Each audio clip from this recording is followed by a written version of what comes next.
ಅನುದಿನ ಅನುಕ್ಷಣ ಮನೆಯಲ್ಲೂ ಕಲಿಯೋಣ. ಕಲಿಕೆಯ ಹೊಸ ಹಾದಿಯಲಿ ಜೊತೆಗೂಡಿ ಹೆಜ್ಜೆಯ ಹಾಕೋಣ. ಸಂತಸದಿ ಕಲಿಯೋಣ ನಮ್ಮ ಹೆಮ್ಮೆಯ ಈ ಕ್ಲಾಸಿನಲ್ಲಿ. Yes sir. Yes teacher. Present ma'am. ಪ್ರೀತಿಯ ವಿದ್ಯಾರ್ಥಿಗಳೇ, ನಿಮಗೆಲ್ಲರಿಗೂ ಕನ್ನಡದ ತರಗತಿಗೆ ಸ್ವಾಗತ. 4ನೆಯ ತರಗತಿ ಪ್ರಥಮ ಭಾಷೆ ಸವಿಗನ್ನಡ. ಇವತ್ತಿನ ತರಗತಿಯಲ್ಲಿ ಪಾಲ್ಗೊಳ್ಳಿಕ್ಕೆ ನೀವು ನಿಮ್ಮ ಜೊತೆ ಸವಿಗನ್ನಡ ಪುಸ್ತಕ ಹಾಗೂ ಬರೆದುಕೊಳ್ಳಿಕ್ಕೆ ಪೆನ್ನು ಅಥವಾ ಪೆನ್ಸಿಲ್ಲು, ನೋಟ್ ಪುಸ್ತಕಗಳನ್ನು ಇಟ್ಟುಕೊಂಡಿರಬೇಕು. ಹಾಗೆಯೇ ತರಗತಿಯ ಸೂಚನೆಗಳನ್ನು ಪಾಲಿಸ್ತಾ ತರಗತಿಯ ಚಟುವಟಿಕೆಗಳಲ್ಲಿ ಭಾಗವಹಿಸ್ತಾ ತರಗತಿಯನ್ನು ವೀಕ್ಷಿಸಬೇಕು ಅಂತ ಹೇಳಿ ಕೇಳ್ಕೊಳ್ತೇನೆ. ಪುಟಾಣಿ ಮಕ್ಕಳೇ, ಹಾಗಾದರೆ ಇವತ್ತಿನ ಮೊದಲನೆಯ ಚಟುವಟಿಕೆ ಏನಿದೆ ಅಂತ ಹೇಳಿ ನೋಡೋಣವಾ? ಪದಬಂಡಿ ಆಟ. ನೀವು ಪದಬಂಡಿ ಆಟವನ್ನು ಆಡಿರ್ತೀರ ಅಲ್ವೇ? ಒಂದು ಪದವನ್ನು ನಾನು ನಿಮಗೆ ನೀಡ್ತೀನಿ.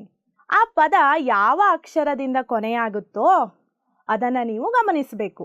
ಆ ಅಕ್ಷರದಿಂದ ಪ್ರಾರಂಭವಾಗುವ ಇನ್ನೊಂದು ಪದವನ್ನು ನೀವು ಹೇಳಬೇಕು. ಹೀಗೆ ನಾವು ಪದಗಳನ್ನು ತುಂಬ್ತಾ ಈ ಬಂಡಿಯನ್ನು ಭರ್ತಿ ಮಾಡೋಣ. ನಿಮಗೆ ಕೆಲವು ಸುಳಿವುಗಳನ್ನು ನಾನಿಲ್ಲಿ ನೀಡಿದ್ದೀನಿ. ಈ ಸುಳಿವುಗಳನ್ನು ನೋಡ್ತಾ ನಾವೀಗ ಪದಬಂಡಿ ಆಟವನ್ನು ಆಡೋಣ. ನೀವು ಎಲ್ಲ ಪದಗಳನ್ನು ಸರಿಯಾಗಿ ತುಂಬಿದರೆ ಮಾತ್ರ ಈ ಬಂಡಿ ಮುಂದೆ ಚಲಿಸುತ್ತೆ. ಹಾಗಾದರೆ ನಾನು ನಿಮಗೆ ನೀಡ್ತಾ ಇರೋ ಪದ ಯಾವುದು ಗೊತ್ತಾ? ನೋಡಿ, ಓದಿ ಈ ಪದವನ್ನ. ಕವನ. ಯಾವ ಅಕ್ಷರದಿಂದ ಕೊನೆಯಾಗಿದೆ? ನ ಅಕ್ಷರದಿಂದ ಕೊನೆಯಾಗಿದೆ. ನ ಅಕ್ಷರದಿಂದ ಪ್ರಾರಂಭವಾಗುವ ಒಂದು ಪದವನ್ನು ನೀವು ಹೇಳಿ. ಇಲ್ಲೇ ಇದೆ ಅಲ್ವಾ ಉತ್ತರ? ಸರಿಯಾಗಿ ಹೇಳ್ತಾ ಇದ್ದೀರಾ ಮಕ್ಕಳೇ. ನಗರ. ಇದು ಯಾವ ಅಕ್ಷರದಿಂದ ಕೊನೆಯಾಗಿದೆ? ರ ಅಕ್ಷರದಿಂದ ಕೊನೆಯಾಗಿದೆ. ರ ಅಕ್ಷರದಿಂದ ಪ್ರಾರಂಭವಾಗುವ ಒಂದು ಪದವನ್ನು ಹೇಳಿ. ಸರಿಯಾಗಿ ಹೇಳ್ತಾ ಇದ್ದೀರಾ ಮಕ್ಕಳೇ. ರಮಣ. ಎಲ್ಲ ಪದವನ್ನು ಇನ್ನೊಮ್ಮೆ ಓದೋಣ್ವೇ? ಓದಿ. ಕವನ, ನಗರ, ರಮಣ. ಜಾಣ ಮಕ್ಕಳು. ಈಗ ಬಂಡಿ ಭರ್ತಿಯಾಗಿದೆ. ಹಾಗಾದ್ರೆ ಮುಂದೆ ಚಲಿಸುತ್ತಾ ನೋಡೋಣ್ವೇ? ಹೋಯ್ತಲ್ಲ ಬಂಡಿ. ನಿಮ್ಮ ಉತ್ತರ ಸರಿಯಾಗಿತ್ತು ಅಲ್ವೇ ಮಕ್ಕಳೇ? ಹಾಗಾದರೆ ಈಗ ನಾನೊಂದು ಪದ್ಯವನ್ನು ಹೇಳ್ತೀನಿ. ಆ ಪದ್ಯವನ್ನು ನೀವು ಗಮನವಿಟ್ಟು ಆಲಿಸಬೇಕು. ಕನ್ನಡ ಎನೆ ಕುಣಿದಾಡುವುದೆನ್ನೆದೆ, ಕನ್ನಡ ಎನೆ ಕಿವಿ ನಿಮಿರುವುದು, ಕಾಮನ ಬಿಲ್ಲನು ಕಾಣುವ ಕವಿಯೊಳು ತೆಕ್ಕನೆ ಮನಮೈ ಮರೆಯುವುದು. ಕನ್ನಡ ಕನ್ನಡ ಸವಿಗನ್ನಡ, ಬಾಳುವುದೇತಕ್ಕೆ ನುಡಿಯಲೆ ಜೀವ. ಸಿರಿಗನ್ನಡದಲ್ಲಿ ಕವಿತೆಯ ಹಾಡೆ, ಸಿರಿಗನ್ನಡದೇಳಿಗೆಯನು ನೋಡೆ. ಕನ್ನಡ ತಾಯಿಯ ಸೇವೆಯ ಮಾಡೆ, ಕನ್ನಡ ತಾಯಿಯ ಸೇವೆಯ ಮಾಡೆ. ಪದ್ಯವನ್ನು ಆಲಿಸಿದ್ರ ಮಕ್ಕಳೇ? ಹಾಗಾದರೆ ಈಗ ಒಂದು ಚಟುವಟಿಕೆಯನ್ನು ನಾನು ನಿಮಗೆ ನೀಡ್ತಾ ಇದ್ದೀನಿ. ಪ್ರಾಸಪದಗಳನ್ನು ಗುರುತಿಸಿ. ಪ್ರಾಸಪದ ಅಂದರೆ ಏನು? ಅಂದರೆ ಕವಿತೆ ಸುಂದರವಾಗಲಿಕ್ಕೆ, ಇಂಪಾಗಲಿಕ್ಕೆ ಕವಿ ಪ್ರಾಸಪದಗಳನ್ನು ಬಳಸ್ತಾನೆ. ಪ್ರಾಸಪದಗಳು ಅಂದರೆ ಏನು? ಕವಿತೆಯಲ್ಲಿ ಕೇಳಲಿಕ್ಕೆ ಒಂದೇ ತರನಾಗಿ ಇರುವಂತಹ ಪದಗಳನ್ನು ನಾವು ಪ್ರಾಸಪದಗಳು ಅಂತೇಳಿ ಹೇಳ್ತೀವಿ. ನೋಡಿ, ನಿಮಿರುವುದು, ಹಾಗೆಯೇ ಮರೆಯುವುದು. ಹೇಳಿ ನೋಡೋಣ ನೀವೇ. ನಿಮಿರುವುದು, ಮರೆಯುವುದು, ಇಂಥವುಗಳು ಪ್ರಾಸಪದಗಳು. ಹಾಗೆಯೇ ಇಲ್ಲಿ ದಪ್ಪ ಅಕ್ಷರದಲ್ಲಿ ನಿಮಗೆ ಕಾಣಿಸ್ತಾ ಇದೆಯಲ್ವಾ? ಈ ಪದಗಳನ್ನು ಓದಿ. ಹಾಡೆ, ನೋಡೆ, ಮಾಡೆ. ನೋಡಿದ್ರಾ? ಇವು ಪ್ರಾಸಪದಗಳು. ಮಕ್ಕಳೇ, ಇಷ್ಟು ಸುಂದರವಾದ ಕವಿತೆಯನ್ನ ಬರೆದಿರುವ ಕವಿ ಯಾರು ಗೊತ್ತಾ ನಿಮಗೆ? ಈ ಕವಿತೆಯನ್ನು ಬರೆದವರು ನಮ್ಮ ರಾಷ್ಟ್ರಕವಿ ಕುವೆಂಪುರವರು. ಬನ್ನಿ ನಾವೀಗ ಕವಿ ಕೃತಿಕಾರರ ಪರಿಚಯವನ್ನ ಮಾಡಿಕೊಳ್ಳೋಣ. ಕುವೆಂಪು, ಕುಪ್ಪಳಿ ವೆಂಕಟಪ್ಪ ಪುಟ್ಟಪ್ಪ. ನೀವು ಕುವೆಂಪುರವರ ಭಾವಚಿತ್ರವನ್ನು ಇಲ್ಲಿ ಗಮನಿಸಿ. ಜನನ ಡಿಸೆಂಬರ್ 29, 1904. ಮರಣ ನವೆಂಬರ್ 11, 1994. ಇವರ ಊರು ಕುಪ್ಪಳ್ಳಿ, ತಾಲೂಕು ಕೊಪ್ಪ, ಜಿಲ್ಲೆ ಚಿಕ್ಕಮಗಳೂರು. ಇವರು ಕನ್ನಡದ ಅಗ್ರಮಾನ್ಯ ಕವಿ, ಕಾದಂಬರಿಗಾರ, ನಾಟಕಕಾರ ಹಾಗೂ ವಿಮರ್ಶಕ ಮತ್ತು ಚಿಂತಕರಾಗಿದ್ದರು. ಇವರು ಕನ್ನಡದ ರಾಷ್ಟ್ರಕವಿ ಹಾಗೂ ಜ್ಞಾನಪೀಠ ಪ್ರಶಸ್ತಿ ವಿಜೇತರಲ್ಲಿ ಒಬ್ಬರು. ಇವರು ಹಲವಾರು ಪ್ರಶಸ್ತಿಗಳನ್ನು ಪಡ್ಕೊಂಡಿದ್ದಾರೆ. ಮುಂದಿನ ಚಿತ್ರವನ್ನು ಗಮನಿಸಿ. ನೋಡಿ, ಇಲ್ಲೊಂದು ಮನೆ ಕಾಣ್ತಾ ಇದೆ ಅಲ್ವೇ? ಹುಬ್ಬಳ್ಳಿಯಲ್ಲಿರುವ ಕುವೆಂಪು ಅವರು ಹುಟ್ಟಿದ ಮನೆ ವಸ್ತು ಸಂಗ್ರಹಾಲಯವಾಗಿದೆ. ಇದು ಒಂದು ಸ್ಮಾರಕ. ಮಕ್ಕಳೇ, ಈ ಕುವೆಂಪುರವರು ಬರೆದಿರುವ ಒಂದು ಸುಂದರವಾದ ಕವಿತೆ ಅಥವಾ ಪದ್ಯವನ್ನು ನಿಮ್ಮ 4ನೇ ತರಗತಿಯ ಪಠ್ಯಪುಸ್ತಕದಲ್ಲಿ ನೀಡಿದ್ದಾರೆ. ಹಾಗಾದರೆ ನಾವು ಈಗ ಅದನ್ನು ಅಭ್ಯಾಸ ಮಾಡೋಣ. ಮಕ್ಕಳೇ, ನೀವು ನಿಮ್ಮ 4ನೇ ತರಗತಿಯ ಸವಿಗನ್ನಡ ಪುಸ್ತಕವನ್ನು ಎತ್ಕೊಳ್ಳಿ. ಅದರಲ್ಲಿ ಪುಟ ಸಂಖ್ಯೆ 1 ತೆರೆಯಿರಿ. ಕನ್ನಡಮ್ಮನ ಹರಕೆ ಪದ್ಯ. ಈಗ ನಾವು ಇದನ್ನು ಅಭ್ಯಾಸ ಮಾಡೋಣ. ಮಕ್ಕಳೇ, ನಾನು ಪದ್ಯವನ್ನು ವಾಚನ ಮಾಡ್ತೇನೆ. ನೀವು ಬೆರಳಿನಿಂದ ನಿಮ್ಮ ಪಠ್ಯಪುಸ್ತಕದಲ್ಲಿ ಅದನ್ನು ನಿಧಾನವಾಗಿ ಗುರುತಿಸ್ಕೊಳ್ತಾ ಹೋಗಬೇಕು. ಕನ್ನಡಮ್ಮನ ಹರಕೆ ಪದ್ಯ. ಕನ್ನಡಕ್ಕೆ ಹೋರಾಡು ಕನ್ನಡದ ಕಂದ, ಕನ್ನಡವ ಕಾಪಾಡು ನನ್ನ ಆನಂದ. ಜೋಗುಳದ ಹರಕೆ ಇದು ಮರೆಯದಿರು ಚಿನ್ನ, ಮರೆತೆಯಾದರೆ ಅಯ್ಯೋ ಮರೆತಂತೆ ನನ್ನ. ಮೊಲೆಯ ಹಾಲೆಂತಂತೆ ಸವಿಜೇನು ಬಾಯಿಗೆ, ತಾಯಿಯಪ್ಪುಗೆಯಂತೆ ಬಲು ಸೊಗಸು ಮೇಯಿಗೆ. ಗುರುವಿನೊಳ್ ನುಡಿಯಂತೆ ಶ್ರೇಯಸ್ಸು ಬಾಳ್ಗೆ, ತಾಯಿ ನುಡಿಗೆ ದುಡಿದು ಮಡಿ ಇಹಪರಗಳೇಳ್ಗೆ. ದಮ್ಮಯ್ಯ ಕಂದಯ್ಯ ಬೇಡುವೆನು ನಿನ್ನ, ಕನ್ನಡಮ್ಮನ ಹರಕೆ ಮರೆಯದಿರು ಚಿನ್ನ. ಮರೆತೆಯಾದರೆ ಅಯ್ಯೋ ಮರೆತಂತೆ ನನ್ನ, ಹೋರಾಡು ಕನ್ನಡಕ್ಕೆ ಕಲಿಯಾಗಿ ರನ್ನ. ಮಕ್ಕಳೇ, ಈಗ ಜೀವನ ಪ್ರಸಾದ್ ಹಾಗೂ ಪಾವನ ಪ್ರಸಾದ್ ಅನ್ನುವ 2 ವಿದ್ಯಾರ್ಥಿಗಳು ನಮಗೆ ಈ ಪದ್ಯವನ್ನು ಹೇಗೆ ಸುಂದರವಾಗಿ ಹಾಡ್ಬೋದು ಅನ್ನೋದನ್ನು ಇಲ್ಲಿ ತೋರಿಸಿದ್ದಾರೆ. ನೀವು ಈಗ ಪದ್ಯವನ್ನು ಆಲಿಸಿ.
ಪದ್ಯವನ್ನ ಆಲಿಸಿದ್ರ ಮಕ್ಕಳೇ?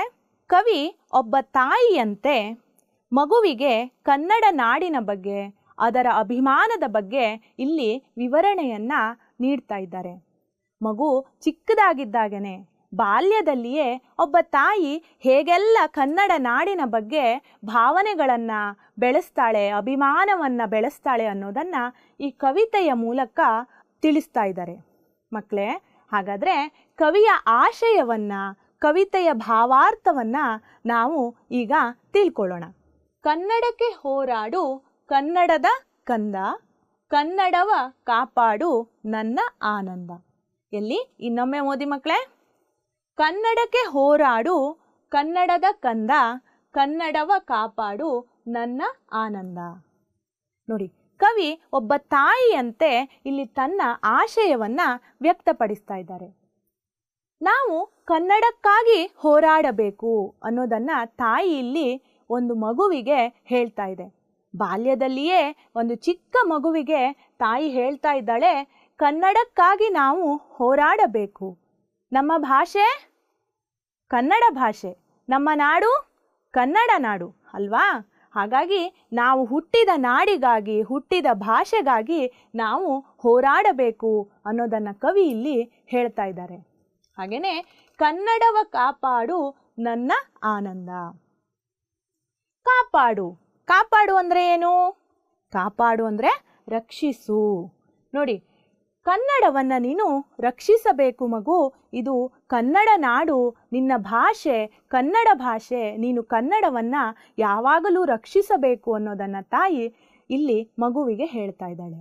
ಹಾಗೆ ಆನಂದ, ಆನಂದ ಅಂದರೆ ತಾಯಿ ಮಗುವನ್ನು ಪ್ರೀತಿಯಿಂದ ಕರೆಯುವ ರೀತಿ ಆನಂದ. ಅಮ್ಮ ನಿಮ್ಮನ್ನು ಮುದ್ದಿನಿಂದ ಪ್ರೀತಿಯಿಂದ ಹೇಗೆಲ್ಲ ಕರೀತಾರೆ? ಕಂದ, ಚಿನ್ನು, ಮಗು, ಮರಿ ಅಂತೆಲ್ಲ ಹೇಳ್ತಾರೆ ಅಲ್ವೇ? ಹಾಗೆ ಇಲ್ಲಿ ಕವಿ ಪ್ರೀತಿಯಿಂದ ನಿಮ್ಮನ್ನ ಕಂದ, ಆನಂದ ಅಂತ ಹೇಳಿ ಕರೆದು ಹೇಳ್ತಾ ಇದ್ದಾರೆ. ಹಾಗೆಯೇ ಮುಂದಿನ ಸಾಲುಗಳನ್ನು ಗಮನಿಸಿ ಮಕ್ಕಳೇ.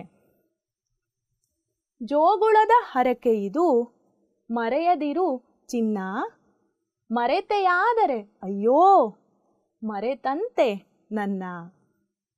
ಮಕ್ಕಳೇ, ನೀವು ತಾಯಿ ಮಗುವನ್ನು ಮನಗಿಸ್ಲಿಕ್ಕೆ ಜೋಗುಳದಲ್ಲಿ ಹಾಕಿ ತೂಗೋದನ್ನು ನೋಡಿರ್ತೀರ ಅಲ್ವಾ? ನೋಡಿ, ಇಲ್ಲಿ ಜೋಗುಳದ ಚಿತ್ರ ಇದೆ ಅಲ್ವೇ? ಜೋಗುಳ ಅಂದರೆ ಏನು? ಜೋಗುಳ ಅಂದರೆ ಲಾಲಿ ಹಾಡು.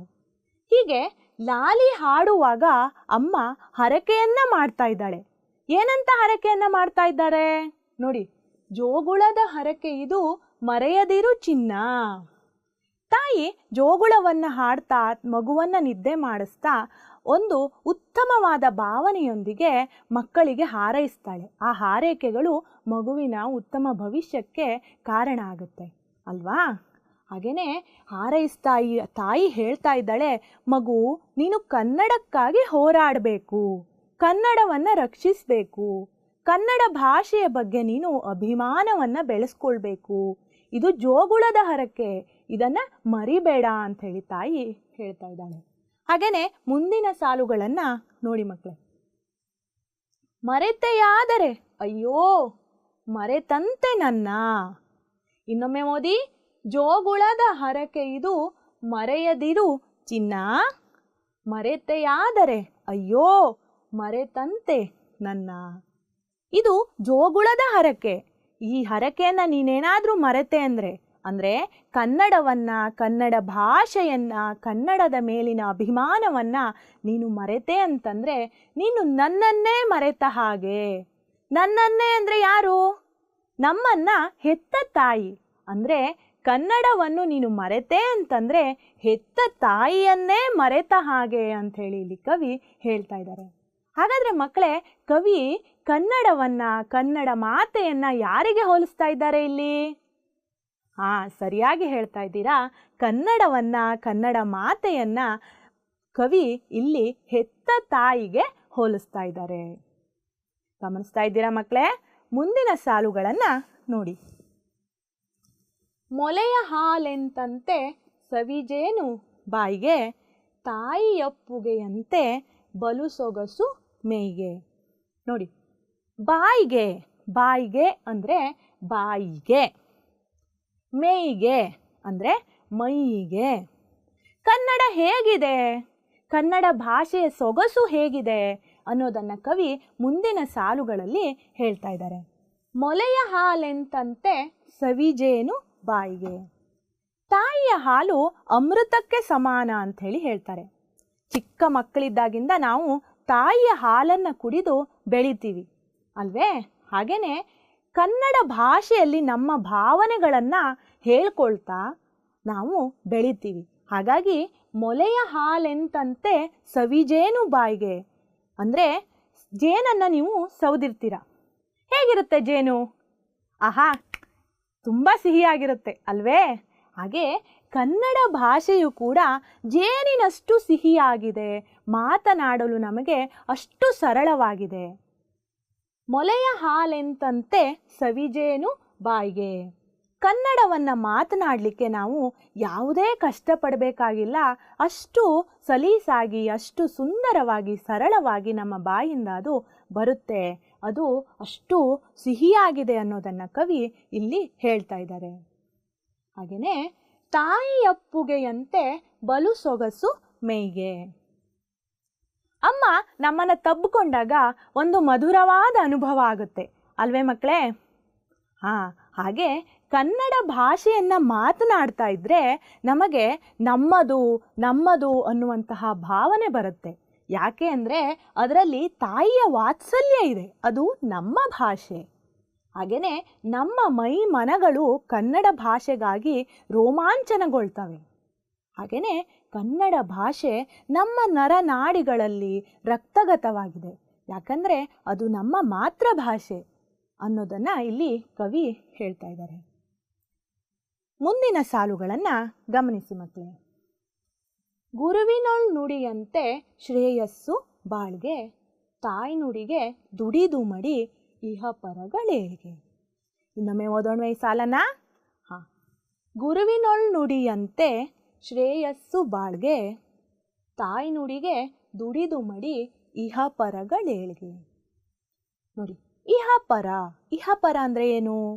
ಇಹ ಪರ ಅಂದರೆ ಭೂಮಿಯ ಮೇಲಿನ ಬದುಕು. ಹಾಗೆಯೇ ಶ್ರೇಯಸ್ಸು ಅಂದರೆ ಏಳಿಗೆ, ಅಭಿವೃದ್ಧಿ. ಇಹ ಪರಗಳೇಳ್ಗೆ ಎಲ್ಲಿ ಹೇಳಿ ಒಮ್ಮೆ? ಇಹ ಪರಗಳೇಳ್ಗೆ. ಇಹ ಪರಗಳ ಏಳಿಗೆ. ಹಾಗೆಯೇ ಮಡಿ ಅಂದರೆ ಸಾವನ್ನು ಹೊಂದು. ಈ ಸಾಲುಗಳ ಅರ್ಥವನ್ನು ನಾವೀಗ ತಿಳ್ಕೊಳ್ಳೋಣ. ಗುರುವಿನೊಳ್ ನುಡಿಯಂತೆ ಶ್ರೇಯಸ್ಸು ಬಾಳ್ಗೆ. ಗುರು ಅಂದರೆ ಯಾರು?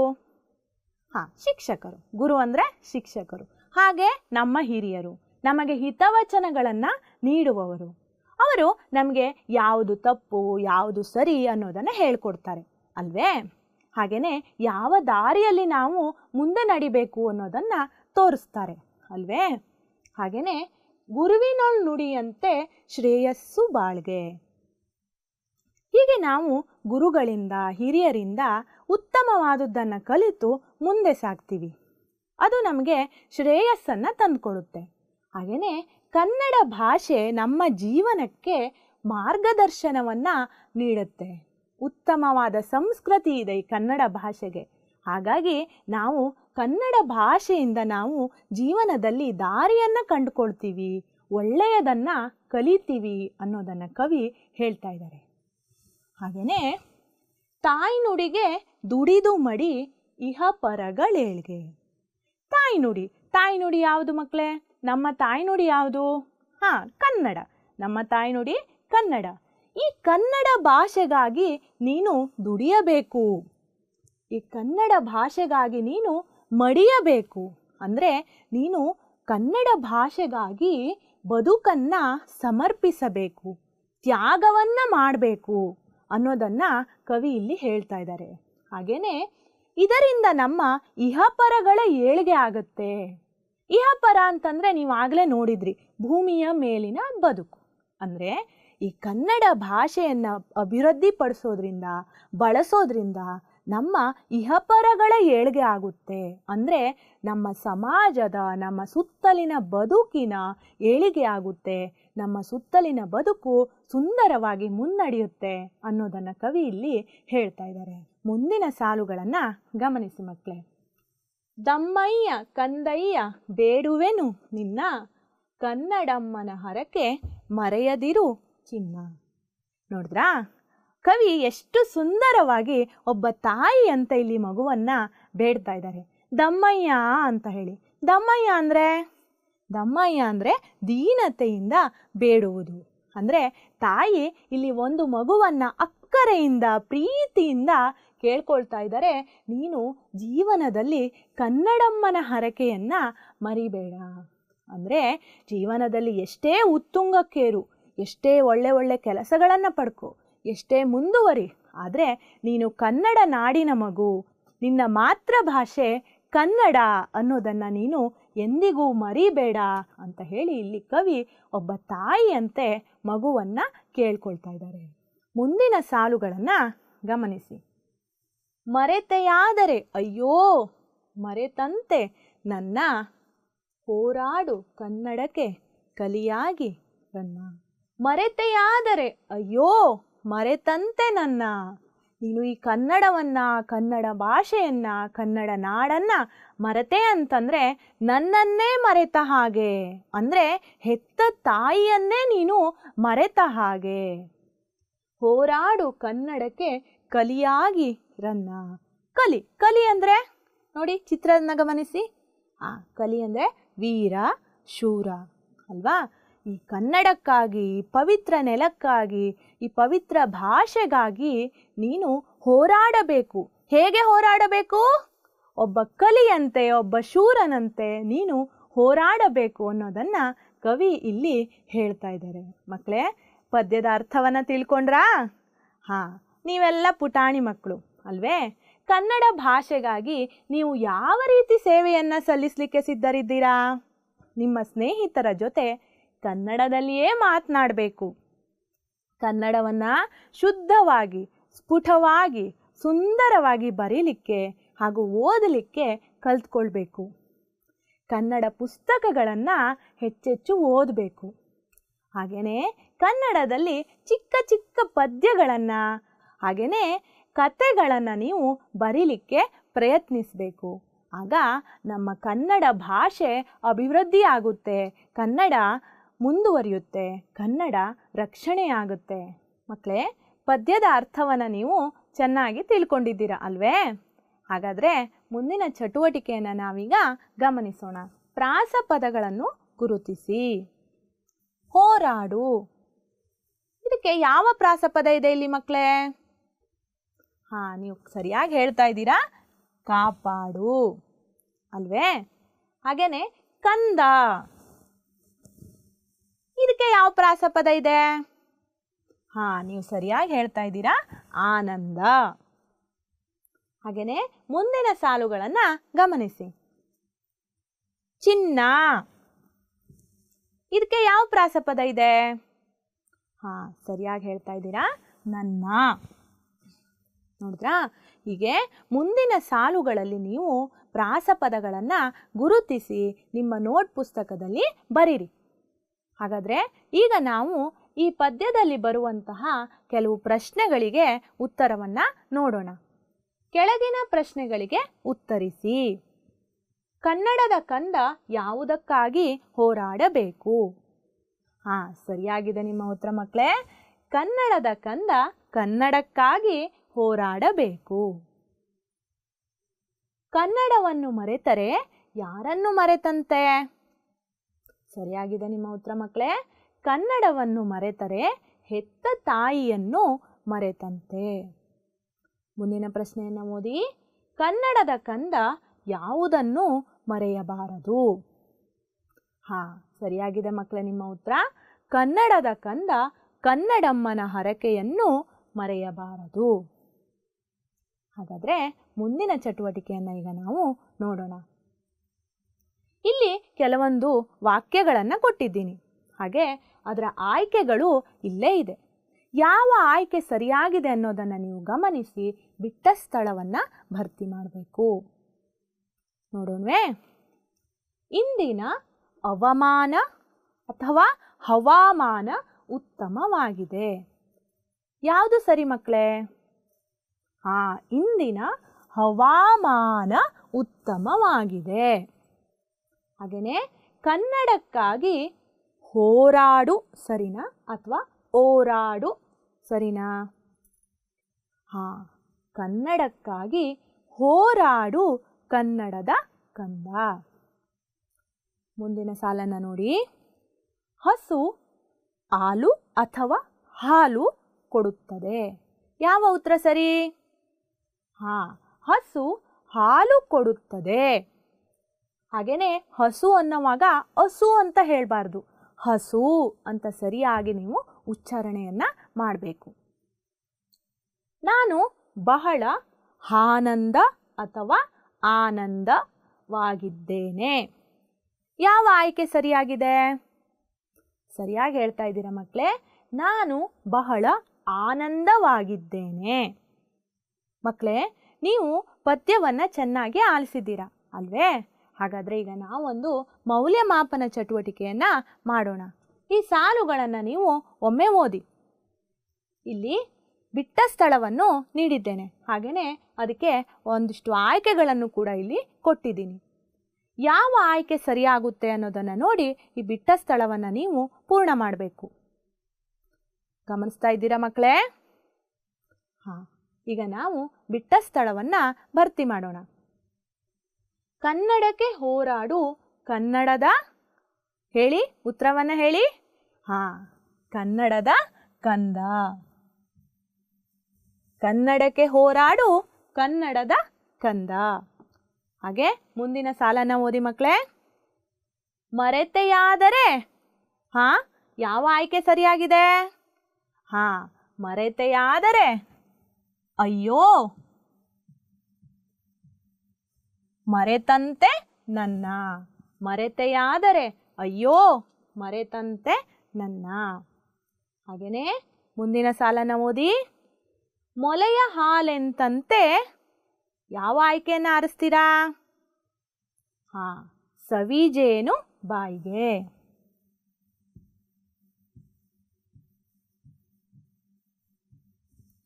ಮೊಲೆಯ ಹಾಲೆಂತಂತೆ ಸವಿಜೇನು ಬಾಯಿಗೆ. ಮುಂದಿಂದು ಹೋರಾಡು ಕನ್ನಡಕ್ಕೆ. ಯಾವ ಉತ್ತರ ಸರಿಯಾಗಿದೆ ಮಕ್ಕಳೇ? ಹೋರಾಡು ಕನ್ನಡಕ್ಕೆ ಕಲಿಯಾಗಿ ರನ್ನ. ಈಗ ನಾನು ನಿಮಗೆ ಒಂದು ಮನೆಗೆಲಸವನ್ನು ಕೊಡ್ತಾ ಇದ್ದೀನಿ. ಪದ್ಯವನ್ನು ಕಂಠಪಾಠ ಮಾಡಿ ನಿಮ್ಮದೇ ರಾಗದಲ್ಲಿ ಹಾಡಿರಿ. ಹಾಗೆಯೇ ಪದ್ಯದ ಕೊನೆಯಲ್ಲಿ ಬರುವ ಪ್ರಶ್ನೋತ್ತರಗಳನ್ನು ಬರೆದು ನಿಮ್ಮ ಶಿಕ್ಷಕರಿಗೆ ಹಾಗೂ ನಿಮ್ಮ ಹಿರಿಯರಿಗೆ ಅದನ್ನು ತೋರಿಸಬೇಕು. ಆಯಿತಾ? ಆರದಂತೆ ಉರಿಯುತ್ತಿರಲಿ ಜ್ಞಾನದ ದೀಪ, ಅಂಧಕಾರ ಅಳಿಸುತ್ತಿರಲಿ ಅದರ ಪ್ರತಾಪ. ಬತ್ತದಂತೆ ಬಸುರುತ್ತಿರಲಿ ಜ್ಞಾನ ತೈಲ ದೊರತೆ, ಪ್ರಜ್ವಲಿಸಲಿ ಜಗದಲ್ಲೆಲ್ಲ ಕನ್ನಡದ ಹಣತೆ. ಎಲ್ಲರಿಗೂ ನನ್ನ ಧನ್ಯವಾದಗಳು. ರಮ್ಯಾ, ಸಹ ಶಿಕ್ಷಕಿ, ಸರ್ಕಾರಿ ಹಿರಿಯ ಪ್ರಾಥಮಿಕ ಶಾಲೆ, ಬೆಳತೂರು ಕಾಲೋನಿ, ಬೆಂಗಳೂರು ದಕ್ಷಿಣ ವಲಯ 4. ಅನುದಿನ